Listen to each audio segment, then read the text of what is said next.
Riding with the Rabbi.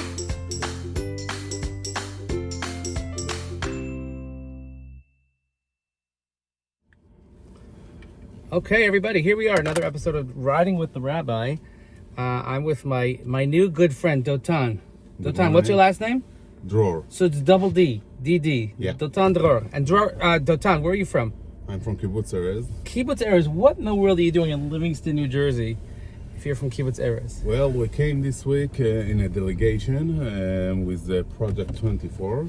They brought all the families and the warriors from the emergency squads from Otef Aza for a week of Thanksgiving and a bit of a break from our life in Israel. Why? What's going on? What do you need a break from? You know, all the settlements that came was attacked at the 7th of October. And the project thought that it will be nice to take all the families of the people that get up early in the morning of the 7th of October and gone to fight against the terrorists. And here we are. So when they came to you with this idea, you're like, this is crazy. And it's like, I think it's 722 people came from all the kibbutzim, moshavim, from the Otef Aza, and they all the members of the Kita Kononut of the security forces. So they come to you with this idea. You're like, this is crazy. You're like, it's gonna happen or what? Like, how did? Well, it was crazy. It's a huge project, and they did it in few months. I mean, it wasn't really sure it will happen until few days from our flight, because we didn't have the ticket flights. But here we are. We're happy it happened. We're happy to be here. We are having fun. Oh, so tell me, so you're here already a few days. Actually, you're going back already after Shabbat. Yeah. And you came with members of your family. So tell me, what was a highlight for you?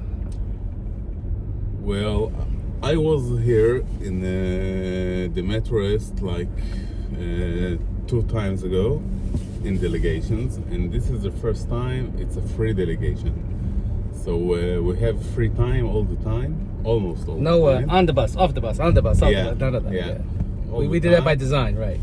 So I'm here with my partner and my 2 big daughters. So we are every day at New York City, doing all around New York City, and it's fun. And you got to go to the Knicks game. We did Knicks game. They almost won. Broadway, Central Park, MoMA. So like real tourists. Yeah. That's amazing. Wait. And you've lived always in Kibbutz Erez? Yeah, I was born in Kibbutz Erez and I lived there all my life.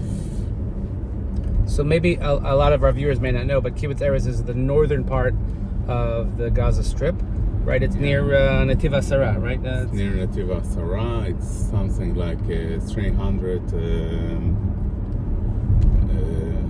not 300, like 1,500 feet from the Gaza Strip. Oh yeah, sure, like yeah, something like that. Okay, and how many people live in Kibbutz Erez? Well, let's say how many people before October 7th lived in Kibbutz Erez? Before it was like 600 people.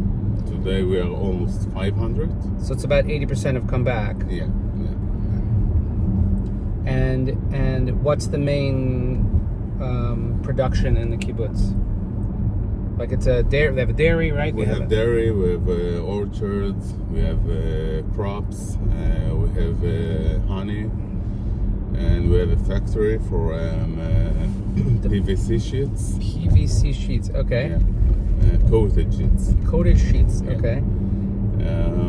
And everyone is working for himself, get his salary, and we're living from our salaries, not from the kibbutz money. And what is your job at the kibbutz? What is it? I'm working in the open crops fields, growing cotton, corn, wheat, potatoes, carrot, onion. Wow. So mamash ish adama.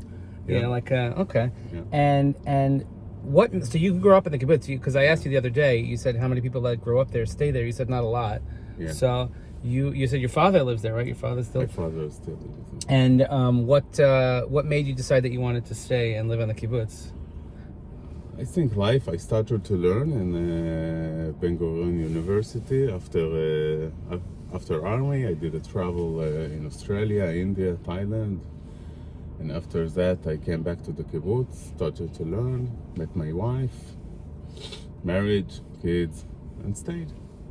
Amazing! Wow. Yeah. And you and so our federation. Also, people realize that we have a partnership. One of our partner communities is Kibbutz Erez, and this delegation of Project 24 is amazing.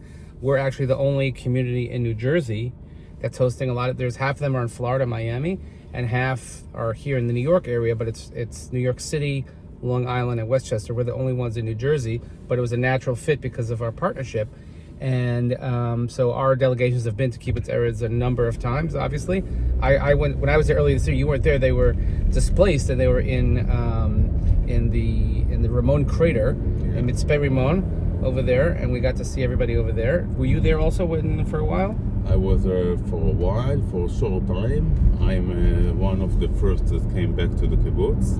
Because of your security job, or because of the? It's because of my work. Ah. I was every morning I gone to work at the fields, and to go back to Mitzpe Rimon was too much for me. I had only one daughter that learned in Mitzpe Rimon. I have a son in boarding school and a daughter in the army. So we started to do weekends at December in the kibbutz, and slowly more, another day, and came back. So how do you foresee, let's say, the next few months?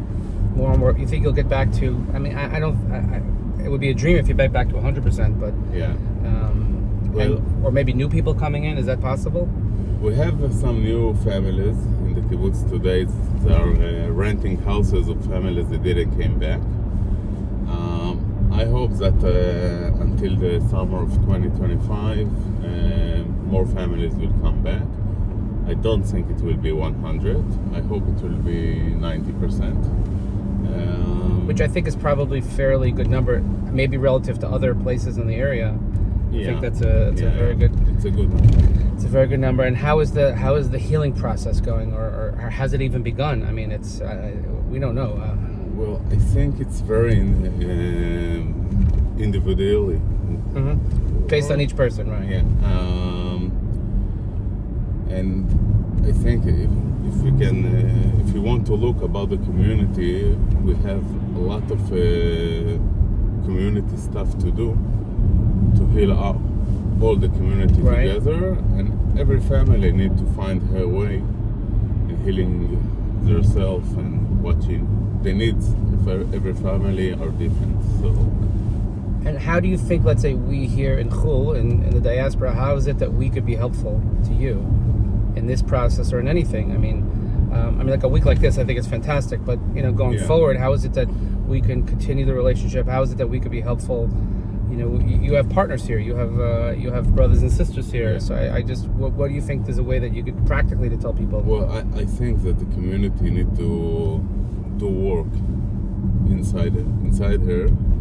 And look and find the things that she need help with. Maybe with I don't know, things for the kids like horse riding. A lot of it's therapeutic. A lot of things, and maybe there we will need help as a community. I think to me, the simplest things we have to go. We have to go. I know that because I've been already a few times since last year. That when Americans go, it gives a lot of chizuk. Yeah. To the residents, and I think that's number one. We have to go, and I know it's expensive, and I know there's only one way to go, but you have to go. Trust me, you won't regret it. And I put my money where my mouth is. I'm going in a few days. I'm going to be there for Thanksgiving, but I think that it's important for us to hear. And I think one of the things also is that Rachel Goldberg Poland just actually wrote a really interesting article and appeared in the Times of Israel. Everybody should read it. As Americans, one thing we didn't want to do this week is have everybody unload all their trauma. Yeah. We don't want you to talk about it. Because what happens is when Americans are here, then all of a sudden you have to make us feel better. And that's not healthy. oh, I'm so sorry. Yeah, like we know, but we don't no need to relive it. And if people want to talk about it, they'll talk about it. But there's no need for us to bring that out. So I think it's an important lesson that we have to learn, because and we struggle how to deal with it also, but we didn't go through it like you did. So having a week like this here, where there's no pressure. Again, when we designed the schedule, we did a few things we purposely designed. Whatever you want, and I hope the group really felt the warm embrace, at the same time feeling the freedom. I think everyone felt it. That you're free to do what you want, as you want, with the hosting families alone, with the community alone. Right. So it was a break. That's amazing, and you can rest assured when our shul takes a trip, you know that one of our stops then is going to be in the kibbutz, and we're going to, because we have old friends and new friends, and that's wonderful. So how? Tell us a little bit about the security apparatus now. Is it the same? Did you have to make any adjustments? Well, we're doing adjustments all the time because we're learning this new situation. The team, the emergency team, it's much bigger today. Right. We're still doing work at the kibbutz, shifts, guarding the kibbutz. I'm doing like 3 shifts a week with work, right? Because we have to do it. Wait, so who's doing it now if you're all here? We have more people in the kibbutz, so it's okay. Okay. But obviously, it's a big, it's something, we have to, I guess that's the right word, it's adjustments. It's new realities and new adjustments. So, what do you have hope for the future? Well, we have the hope it will be quiet. Oh. That's the biggest hope. Yeah. We just want to leave us alone. We just want to, I want to grow my cotton. I want to pick the cotton. That's it. Like, as they say in the old country, lazim leben. Right. We want to get early in the morning, get up, and be relaxed. Okay, yeah. No, and then Meretz Hashem, it will be. We'll get there. We'll get there. But you should know you're never alone. You always have your partners here, and your friends, and your brothers and your sisters here, and we always are praying for you every day and thinking about you. And I'm so proud of our shul, our synagogue, to be able to pull this off this week and Project 24. And you should really learn about it. I'll put a link in to Project 24 activities when I post this. But Dotan, I want to thank you so much for coming and spending time with us. And really, it's I think that people thought this trip we're doing it for you, but I think really you did more for us. That's the way I see it. So I think that in partnership between communities, it's all the time going 2 ways all the time. So that's how it should be. We should continue going 2 ways. You always have a home here. Anytime you come visit, you'll always have a place here. And I know that we'll always have a place in Erez. Amazing. We have empty houses, so we found someone wants to come. And as they say, there's a slogan they have. I have a bag that says on it with the Erez logo, and it says "Ein lanu Erez acheret." I think that really encapsulates. It's a play on the words "Ein lanu Erez acheret," but "Ein lanu Erez acheret." We have no other Erez, and we have no other partners like you. So thank you so much, and thank you everybody for watching. We'll see you here next time.